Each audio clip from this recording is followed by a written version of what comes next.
The sky was overcast. It was drizzling. I spent the day and then part of the night carrying dispatches. Jonathan Little, the kindly ones. It is lightly raining here in West Lafayette, Indiana. The most important part of this video, no one wants to watch me. You can now see my cat, named Stratus. And if we, let's see, I have to take the phone out of its little holder here. Also joined by Flash. Flash, say hi, you're on camera. Yeah.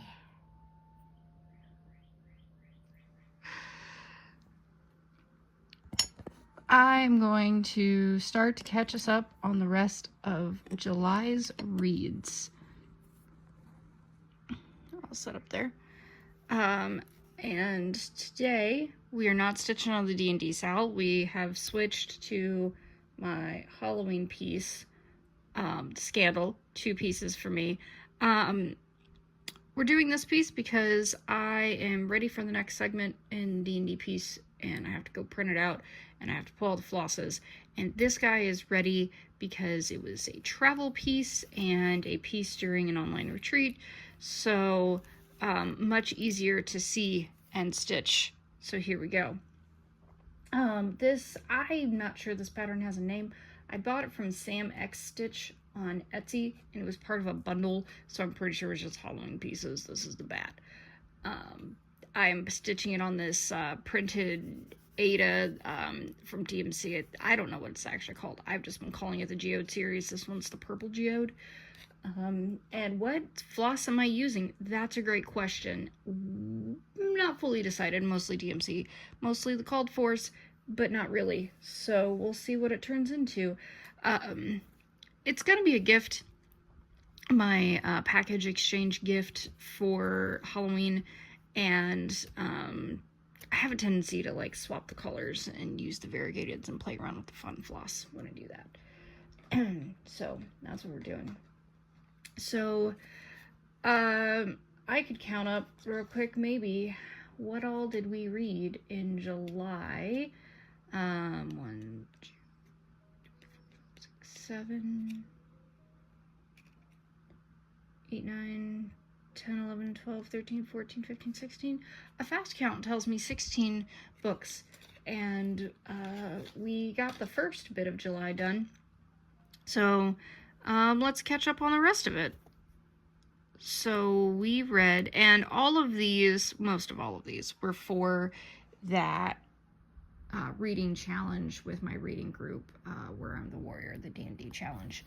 So we read Warrior of Magick by Jessica Wayne, because I needed a book with all the letters of warrior in the title. And wouldn't you know, warrior has all the letters of warrior. That's the way I take care of those challenges. This book, an adult book, has it's about they call her a sage, and she can do magic, and she's very powerful, but she is under contract to basically just do whatever this council says. Is the council evil? Probably. And so she's trying to track down, oops, my needle fell out. She's trying to track down the people who started this fire and killed off all the guardians, and the guardians basically hunt magical beings like werewolves and vampires and things like that. So it's not a great system. It sounds like there's a lot of abuse. She's been abused, she's been tortured. Standard tough girl. So she finds her mark, and she knows he's not the one who who killed everyone and started the arson. So there's a lot of animosity between humans, magics, and non-magics. And the boy that she goes to find is the last of the guardians, and he is running away with a guardian female, because it's a bloodline thing. So she is, her whole purpose is to basically bear guardian children. He actually quit being a guardian because his father callously slaughtered werewolves that were his friend, and he was like, but they weren't bad people. So his allegiance was kind of swapped because it was like werewolves that killed everyone at this academy place. Joining them is the half-vampire Zane, who is in love with our main character, but knows that she does not like him, and respectfully enough understands that she is going to have a different lover someday. And so it's not a love triangle, it's kind of like a love square, because you can tell that he's going to end up with, I think her name's Corrine, the guardian girl, and the guardian guy is going to end up with a sage. They've already started their romance. So this was, I really appreciated the whole romance dynamic not being a like, well, she's my girl, no, I had her first, blah, blah, but she loves me. Without that love triangle, I'm not into love triangles. I really much rather a why choose than a love triangle. So I really appreciated that, and I appreciated the adult nature when you're being hunted down and murdered. I think you can scream some obscenities, and that makes it feel all the more real to me. It was a different type of book, and it was engaging, and you couldn't really guess what was happening. They were being tracked by a necromancer. I'm not going to spoil the ending, because that kind of like ties the whole plot together. Now, it does end up on the middle of a cliffhanger. I will say that. That was not a prize that at the end of the book that I wanted, not the plot twist that I like. And I forgot to turn off my notifications. My husband's out getting me coffee right now. So I would read this if you like, I don't know what we call these types of books. It's like they're going on an adventure, there's magic, they're fighting. I feel like growing up that would have been an action adventure fantasy, but now I'm not really sure. I think there's other different types of names for it. But I enjoyed that book, and I would read the next one. Coming up next, we have The Perfect Play. I needed a short story, and this one was short, but perfect. I mean, The Perfect Play was it was a perfect little book by G.S. Carr.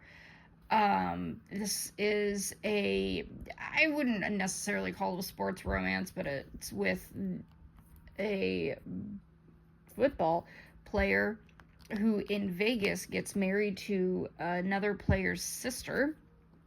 That's taboo. And she is a shy little librarian that is going to school and volunteers all of her time and is just there to stop her brother from making mistakes when she was the one who ended up getting drunk and getting married in Vegas. And so the husband, he has liked the sister for a long time and has become good friends with the brother in order to learn more about the sister, but knows you can't date a teammate's girl or a teammate's sister. So he never makes a move, but then he decided to, and I guess things spiraled out of control. So it is a short little romance in Vegas about them trying to get to know each other and figuring out what to do. And I can't think of the main character's name right now, but trying to convince the girl that she can make mistakes and she doesn't have to take care of her father and brother like she has been, that she can live for herself, and all of these uplifting things. It was so cute. He was such a gentleman. He was so attentive and paid attention to her and the details about her, and it was just so cute, and he liked her even though she was spastic and she'd like word vomit real fast and she'd say random things, and he's just like, I like you so much, and it was just so cute. The worst part is he had vomit in his shoes at some point thanks to the brother, and that was just gross. That whole description of vomit shoes should have been absolutely illegal. Oh, that was gross. But 10 out of 10. That was it was a short story. It was fast. It was cute. It was a top tier little romance about accidentally getting married in Vegas. Had a third act breakup. That, I mean, they resolved it. They're back together. So, all good. I'll also add to the perfect play. The entire time I was texting my husband, telling him how fantastic that book was and how just happy it made me. Just made my inside just tighten in joy and happiness, and it was just fantastic. This next book, however, did not make me happy. It was a slog to get through. Kendall said it was only 3 hours of reading, and I swear it took me 20. The pages just never seemed to go down. You're looking at the bottom of your screen and you're like, no, we're still on 2%. It feels like we've been reading for years. And this would be Sword of the Dead by Morgan Rice. You'll see the cover inserted. It looks kind of more adult, right? Like, this is gonna be gritty, and the writing style was like that for a child. It was so simple. The kid, Lance, just walks up to the princess, basically, at the party, and gets to dance with her. That's protocol. And she's trying to prevent a prophecy, and all she has to do is just behave for one damn day. Like, are you kidding me? Just behave for one damn day. I hate those types of tropes where it's like, you have 24 hours to finish this up, and then you make it through, and the bad thing doesn't happen. And everyone's like, oh no, I just get it possibly, I must go enjoy the party. No. 24 hours. And I'm sorry, you're the princess. You could have lied about when your birthday was. You can host the party a day later. Like, we do that all the time in the adult world. I have been to anniversaries for 75 years of something that you celebrate the year after. So the 75th, and then during the year 76, you're celebrating 75. I have done that. It is the whole premise of why this chick got kidnapped is simply, I want to go party with everyone else because it's my birthday. I'm sorry. You're turning 18. Make it a week and you're fine. Like, delay it a day. Do a private party at home. You got kidnapped and plunged your kingdom into chaos because you couldn't wait one day. This selfish audacity. Soapbox. I hate that trope. Anyways, so the princess gets kidnapped, and these knights have to go get her, but the princess is the princess of light. And so the dark guy wants her to use this magic to restore his kingdom, but he's all evil, and he doesn't care about her. Oh, so she's just not willing to work with him, I guess, and learning her powers, and he's like, you gotta figure it out. And so you have Lance, who's magically one of the greatest knights ever, even though he's only been a knight for less than a day, is going to save her. Look, at one point he's on a horseback, and then I'm like, where the heck your horse go? How did you get over here? Why are you climbing that wall randomly? Why are you doing this randomly? Oh, you're being talked about for recklessness again? Cool. It was such a boring book. The writing wasn't fully, how do you say it? It wasn't edited. It was just there were gaps, kind of time skips between the sentences, or action skips between the sentences. And like I said, it was just such a simple-minded, thought behind it. There was no intelligence in the actions or motives of these characters, and it just made me so mad. Why did I read this book? Because I was trying to get the short spear, and I needed somebody to use a spear, and so someone uses a spear in that book, and that's why I read it. And this next book I read because a character had to use or carry an axe. Had a little hard time finding it, but I landed on a good one, Caught in the Axe by Daphne and Elliot. Now, I would like you to know that this is a lumberjack romance where the guy is not a lumberjack. He is a CFO or some nonsense like that. COO, I don't know. So when he finally uses his axe, I am fist bump cheering. Now, this book does have some editing problems. Unlike Sword of the Dead, there is a scene where you could just tell the editing didn't exist. And if you look at the reviews on Goodreads, everyone's like, could you have used an editor? So this is a story about a guy who comes back to his family owns a lumber yard or a lumber whatever, and his dad did some shady dealings, so now they gotta sell it off. So he's helping his brothers, and this is a series where I think all the brothers but the one who's already in love get a girl. So we have the teen mom's daughter who was forced into beauty pageants. She is, I think her name's Lila. So she is the town hockey player's ex-girlfriend, and the hockey player just happens to be the younger brother of the main character, whose name is eluding me. Obviously, I remember these names very well. This guy, he is so attentive. He cares. He shows her that he cares constantly. She is celiac. She's the second celiac. In the perfect play, that girl was celiac too. And so both boys showed their love by being like, here's safe food you can eat. And this guy, Owen might be his name. Owen? That sounds right. He's learning how to make gluten-free pizza dough. He buys gluten-free cereal for her. He goes above and beyond. Donates to the food bank because she showed him that it's important.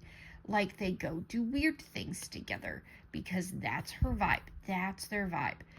And, oh man, Lila, she's constantly like, I'm a mature woman, and then acts like a total brat. Like, I know we want our men to simp over us, and that is the glory of a romance novel, right? Like, they are so obsessed with us that they do anything and everything for us, and they care for us, and he apologizes when he needs to apologize, and he doesn't realize when he's made mistakes, and he's so mature about everything, and he wants to talk, and she's just over here like, oh, we can't be seen together, it's just so terrible, oh, I'm gonna move off to college, and there can't be no us. Meh. My girl, could you also treat your man right? Like, just being a jerk and a child. Yeah.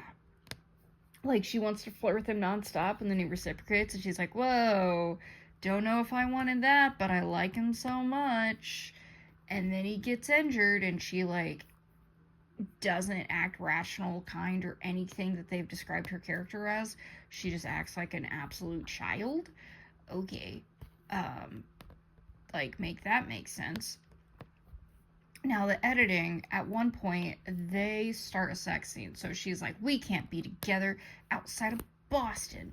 So they're in Maine, and she's like, I've had a bad day. I need that dick. So she hops over there, and he answers the door in sweatpants. And then she's taken off his belt. And then she's put, whatever, the word jeans is used. And I was like, wow, didn't know sweatpants were jeans.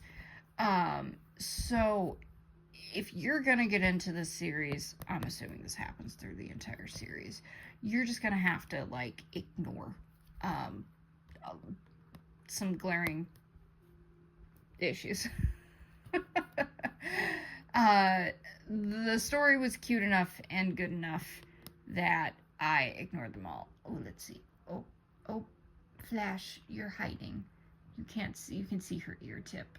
Oh, look at her. Are you gonna come up here?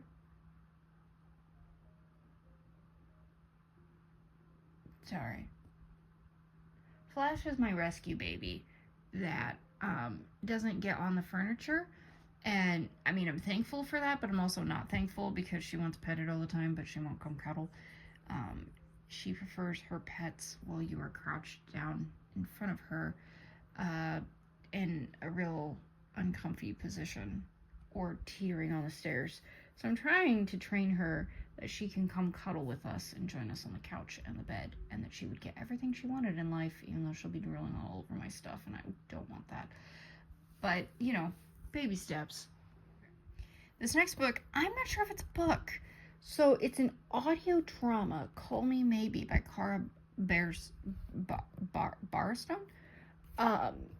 And so I couldn't find where am I here?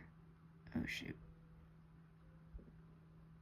Oh, that's right, because I had stitched down that way. That's why I'm confused on life right now. And we're gonna, okay. So there's no print version. I can't get this on Kindle or anything that I found. It is just an audiobook. And so it makes me question, what is, like, a book? What do we count as a book? Okay. So I put my phone in my Lowry stand, I don't know how you say that word. And sometimes I think because it's being touched at the bottom, it doesn't work very well. So we're questioning what is a book, right? So like a screenplay, you can sometimes, I mean, that's the whole point of Shakespeare, right? We read Shakespeare because we're reading the screenplay. But this, if I don't have access to read it, is it a book? Do we count it as a book? An audio drama? I don't know. It was given to me like a book. It's on Goodreads like a book, but I don't have the ability to read it. But audiobooks count as reading in this channel, Household Mind, because we're supporting the book industry and we're supporting authors. So I'm not really sure the philosophical questions going on there, but I am pretty sure that from 5 seconds in, I was absolutely hooked and I love this. So I will not make this the book of the month because I'm not 100% certain that it is a book, but I am 100% certain that it was absolutely delightful the entire time, and I didn't want to stop listening. I made my husband listen to it because I was like, we're listening to this. It is so great. It's dual voices, and oh my gosh, they're hilarious. They're captivating, and the two characters cannot stay on track for a... Am I off?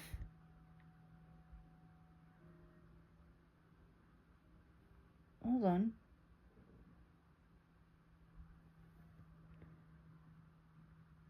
If I... Oh, gotta consult the pattern. Let's see, 1, 2, 3, 4. Oh no, I think we're off all the way down here. So this was supposed to be 2, 3. This is supposed to be up 1, and then that goes, you know, it's fine. It's gonna be great, guys. And I'm not fixing that. It's just gonna be what it is. It's not going to be a perfectly curved, this is supposed to make a curve here. So this was supposed to, well, no, we still have 2, but it's supposed to be 2 up here, and then it makes kind of the curvy shape. It's fine.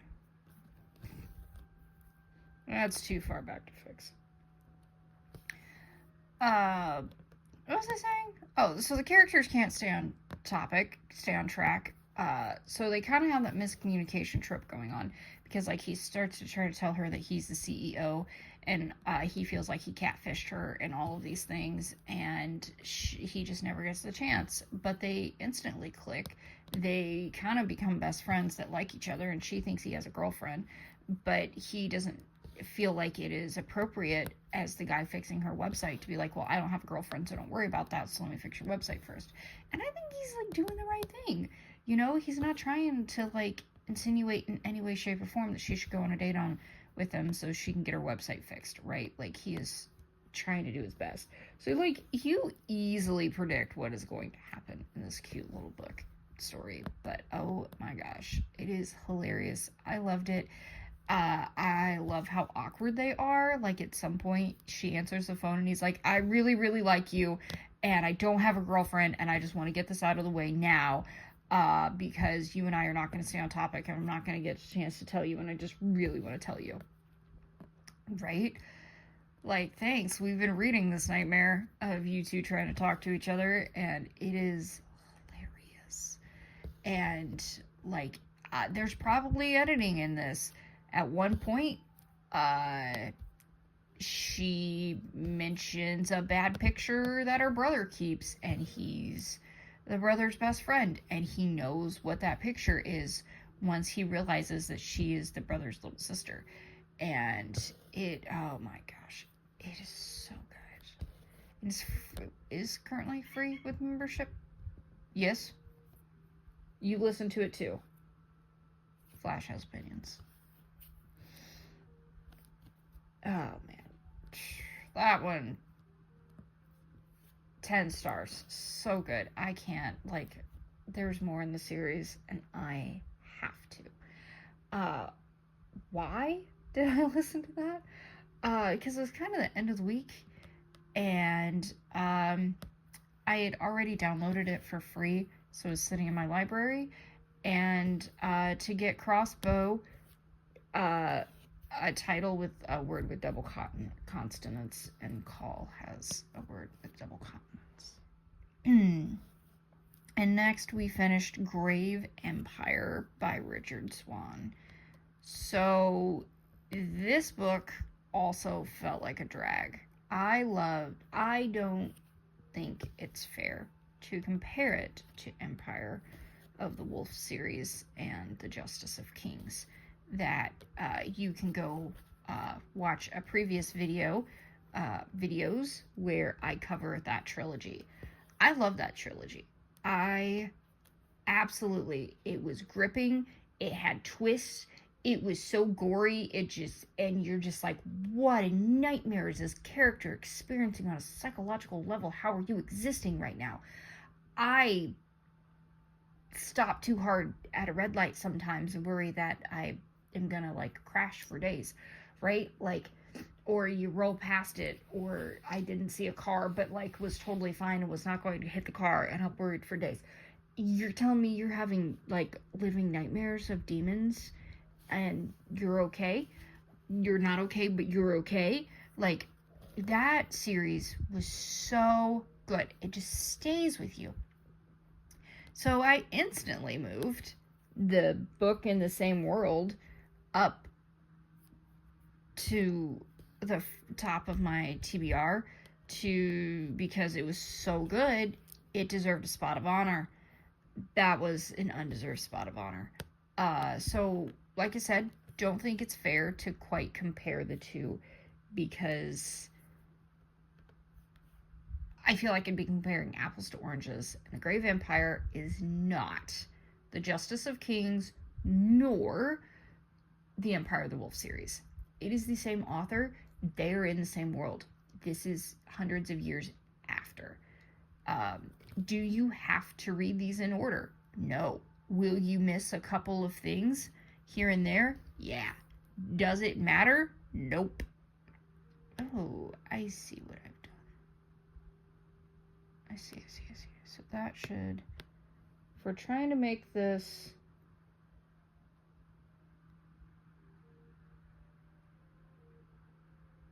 work, this should have a stitch here, probably. Should probably fill this in with stitches, or I add an extra stitch here and bring it down there. Well, because this is only supposed to go here, so that's where now I'm like, well, I'm not gonna take this out. We gotta flub a lot here. I looked on the back, it was 2 stitched in. So I think if I stitch down, we're just trying to make a curve. So I think we can do this. We're just gonna flub a lot. ignore this. So the Great Vampire, like, there was nothing fundamentally wrong. It just wasn't gripping. There's a character van, all blah blah. There's a lot of German in here. It's like if you went from the kind of, I wouldn't say like American Revolution or a little bit before American Revolution to, they were just discovering black powder, so probably a little bit before American Revolution. But that depends on your part of the world, right? If you're the part of the world that has black powder, who cares? It's there. But you get what I'm saying. Like, there were guns, but, like, yeah. I'm pretty sure my cat just stole my box. And this one's Civil War, industrial. Yeah. Heavily reliant on guns, but your guns ain't great. Kind of situation there. Yeah. Let's see. And then I will drag this down one, and I'll just lose one, and it'll be fine. And I'll make a curve. So you have the female that is racing into a city that's under siege because the afterlife is silent and no one believes the correct afterlife, even though other races know about the correct afterlife. And it's basically, it's what happens when you let a religion, specifically a false religion, tear the world into two. And then you have a boy that is discovering a new race of people that are performing weird magics, and they remove your organs and turn you into cat people. Definitely, like, a lot lighter on the horror than what it was in The Empire of July. There wasn't anything, like,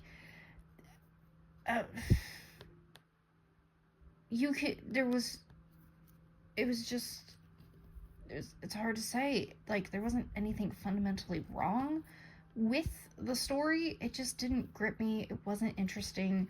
I just couldn't really care.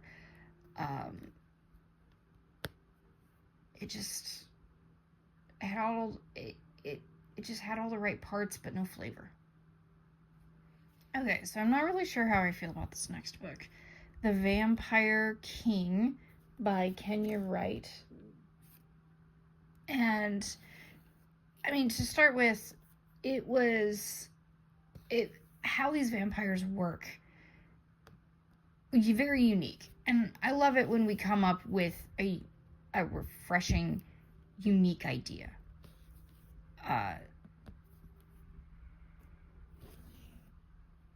So in this world, there are women called dominas, and only domina blood can bear a vampire child from a human vampire union. Do vampires reproduce via vampire? I never figured that out. So you have a domina, she's escaping. And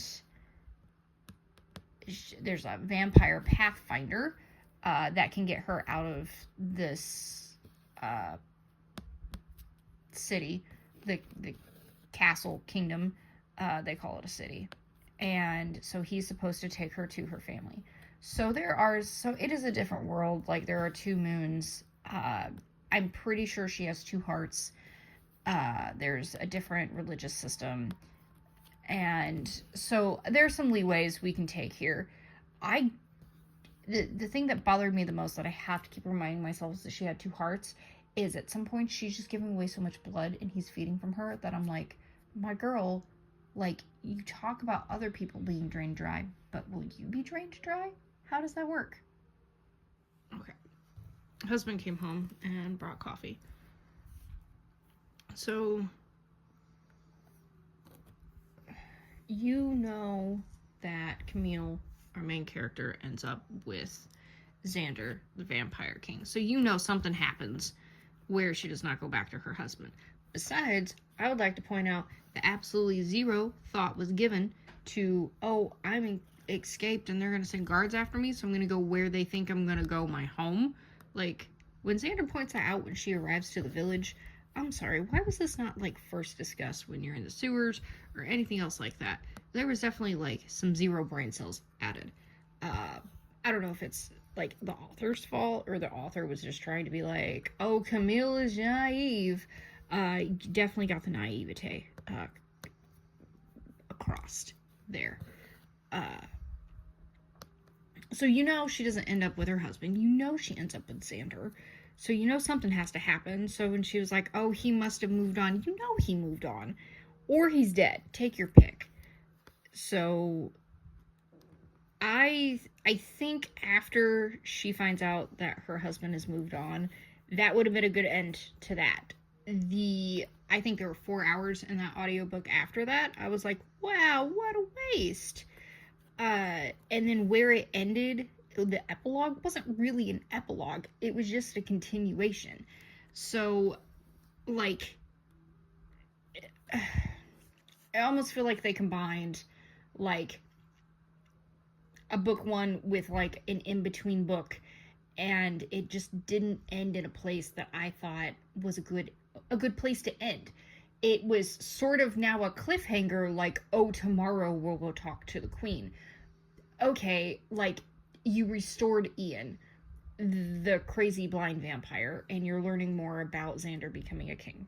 So the vampire system in this is if the vampire gets this domina blood that can turn him from a prince to a king. I don't know if all vampires have the potential to be a prince or you have to be at the royal blood. But then the transformation is you're a teenager. You become super horny. You're really possessive. You grow claws, horns, may or may not grow an extra genital by the time you're done being a king. Ian didn't say it about that. That was kind of left a little mum. But so Xander is going through these physical transformations that are triggered by anger and horniness, and everything makes him angry because he's basically hopped up on hormones, right? It's his teenage years happening really fast because her blood is not just domina blood, it's blood mage blood, and it's super accelerating the process. And I read this book because I needed to read a book where someone, like, hates vampires. And I'm sorry, you ran away from the king who was a vampire because he kills all the babies. And then he didn't help your land, which is under his domain, unless you sold yourself to him.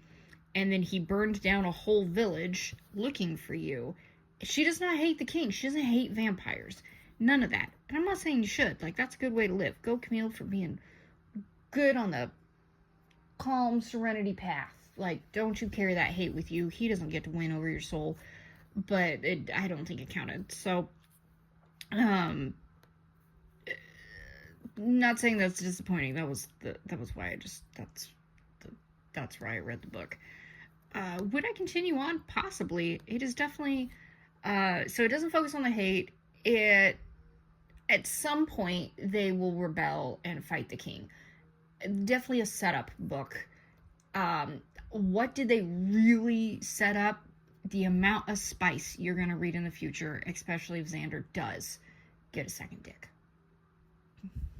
Alright, the crinkling you now hear is, oh, that was the stuffing I set aside for the package I sent this morning that my cat stole.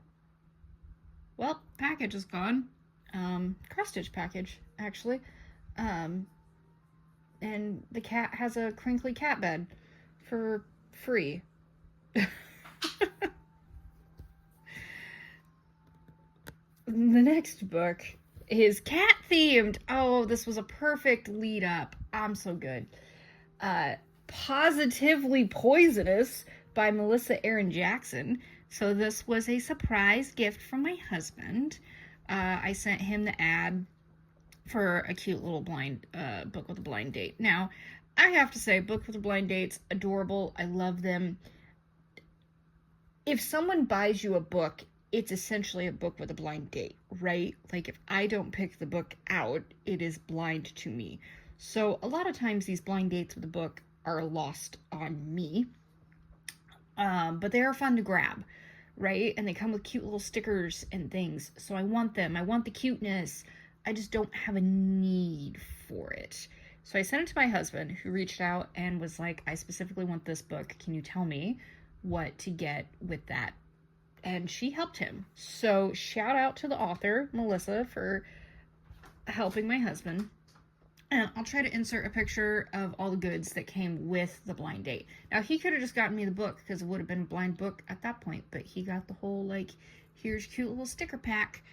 And it came with bookmarks, and it was adorable. So, pros to reading this, it was a very nice new book. Very white and crisp, and covered with little cat paw prints and memorabilias. Like, it is a cozy paranormal mystery, and it is adorable. We can add that to the description. Adorable, cozy paranormal mystery that is witch and cat themed.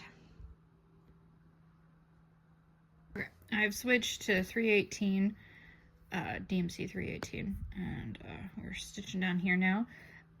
One thing I will say about this pattern,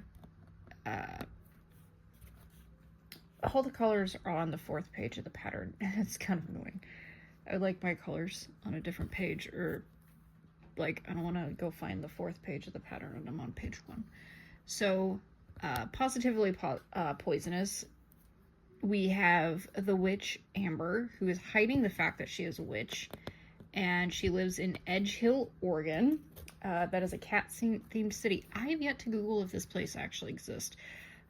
I don't want to know if it exists, because it sounds quaint and adorable, and I don't want to go, right? Like, I might not want to leave. I like my town, but my town's not cat-themed. You do feel a little bad for the dog lovers of the town, who are kind of iced out. But anyways, so Amber's best friend is poisoned, and Amber becomes the #1 suspect. But I don't think she's the #1 suspect for long. But Amber does what all of our MCs do, and she decides to solve this case on her own. Now, this does not follow the same cookie cutter paranormal or just cozy mystery cookie cutter in general. So what I mean by that is there is a formula, a recipe for an excellent cozy mystery, and not everyone has to follow this. I've just noticed they do. We have the girl. She has a weird job that shouldn't make money, but it does, or should make money, but it's so niche, and someone dies and she's the prime suspect, or someone very close to her is the prime suspect. Cue detective, who is usually grumpy and probably the love interest. Now, not always is the detective, and it's usually a new love interest. And by the end of the book, they stop fighting it. They have a kiss. Between book 1 and book 2, they fall out of it. So book 2, we're falling back in love, and by book 3 or 4, we're engaged. And at the end of the book, we solve the murder by blaming it on the wrong person, most likely, and then getting ourselves almost murdered by the murderer, who is like, "You're in my way." And they're like, "What? It was you?" Yeah, that is the standard recipe. This book said, I'm not making your cookies. I am going to make a cookie because Amber is a toy maker that makes specialty toys with her spoons.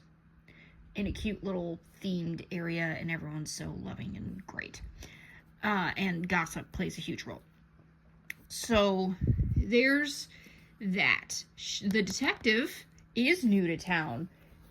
He is married. Does Amber, the one guy she's like flirting with, is the guy her sister had a crush on in high school, and he's the reporter, and that's the most lovey we've gotten, is that she's like, he does look good. Okay, that was it. No reciprocated flirtation. We met twice in the book. Like, he was not important. We could drop him out of the story. He was so unimportant. Will he rear up and be a love interest in future books? I will find out, because book 1.5 is loaded up on my Kindle right now. Yeah. Amber works with the police. The detective thinks she's a psychic. And he was like, can you help me solve this? And she's like, wow, okay. Does she assume? So yes, she thinks it is the guy.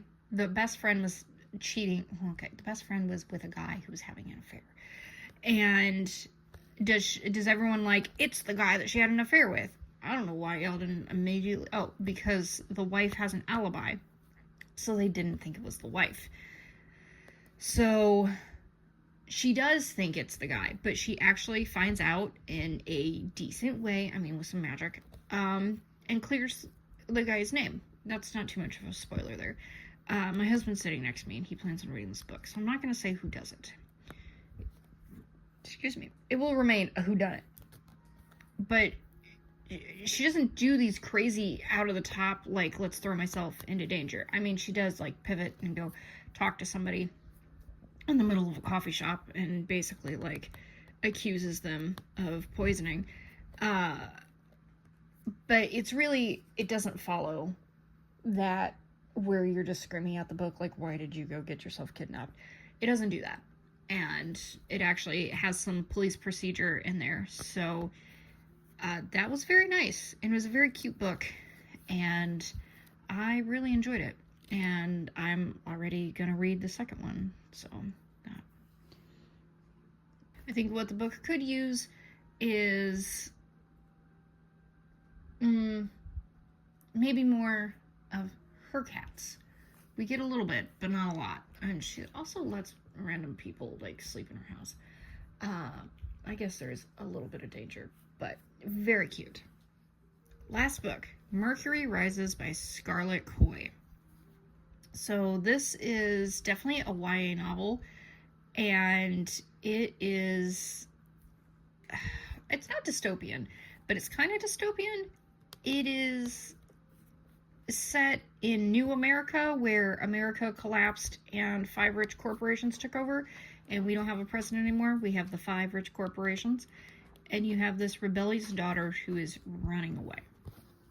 So as an adult, I think YA hits different because, like, while you're reading YA, I think the emotions sometimes that the characters are going through feel like what you're going through at the moment as a teenager, or you're getting a glimpse into what you think other teenagers are like, right? As an adult reading this, I recognize some developmental things that people should be thinking about or going through in their lives. So what I mean is Mercury, the main character, her, like, she's kind of treated like a princess, right? Because her dad's like in charge of the 5, which is in charge of New America. And he's not good. Like, he's out for himself. He's out to make money. He's willing to sacrifice citizens' lives and things like that. And so she knows he's a jerk, and she knows he's not like really good and they're greedy, but she doesn't fully understand the extent of corruption. So as you're reading this book, she's discovering the full extent of the corruption. She's discovering these terrible plots to withhold medicine from the citizens, and then the medicine turns out to be poison. And so you get the developmental thought process of what is right, what do I stand up for, when we choose to save the life of a rebel over the life of a child. Why is that the better choice? It's, well, he can go on to save his family. That little boy can't save more. So we're saving one more lives by saving this one person. You know, kind of like that weighted thought process there. So she's experiencing this. She's experiencing the crushing, like, realization of just how evil the people are and the deceit around her. And as a teenager, you might not realize that, like, sometimes you have to have some of these, like, critical thinking moments in your life to develop who you are. Where do you stand on these sides of topics and things like that. So it hit different, definitely, as an adult. I think if I read it as a teenager, would I have noticed any of those critical deep thinking things? Probably not. Also, yeah, dads suck, parents suck, governments suck, especially an abusive parent. Like, you're like, yeah, go ahead and run away, Mercury, it's fine. What is the book about? It is about Mercury, who runs away from her dad, gets dragged back, and he wants her to start taking over, she's almost 18, she needs to start taking an interest in the corporations, and instead she is joining these rebel teenagers who are fighting back against her dad. So what I did love about this book is, so these teenagers, they are sneaking in, hacking the systems, and then stealing this medicine that cures this virus. I am going to spoil this. This is big spoilers because it's so evil and just so good. I so loved it. It turns out the virus was man-made by by the leader's dad, and his dad got killed for not giving it to the Five. And the medicine, there is no cure because the virus, exists but doesn't exist. The cure, the vaccine, is a mind control poison. That's really what the dad was making. And when they have these protests and riots, they can make a noise that zombie activates. So as the rebels were stealing these antidotes and distributing it, they were distributing it to those against the Five, against the faction. And so they were essentially helping the Five by poisoning and giving mind control to the opposing to the rebels, they would call them terrorists. That's what the Five was calling them. So basically they were hurting themselves and pinpointing, these are the people we're helping, and basically just creating these mindless soldiers for the Five. And it was so evil, and it was so well done, it was so calculating, and I just loved it. That is an evil corporation, and that was well done. Would I continue reading this? Probably not that much interested in it, but should it crop up and need to satisfy another reading challenge? Sure. What did I need for this reading challenge? Character uses a crossbow, bow and arrow. Yeah, she does archery. So, yeah. I do think if you want to, hand it to your teen to read, it does make you think these, those critical, you gotta decide what's right and recognize the complexities of making decisions on a national level, a corporate level, a moral level. And that was just some good evil. That catches us up on our July reads. So may your stitches and words be many.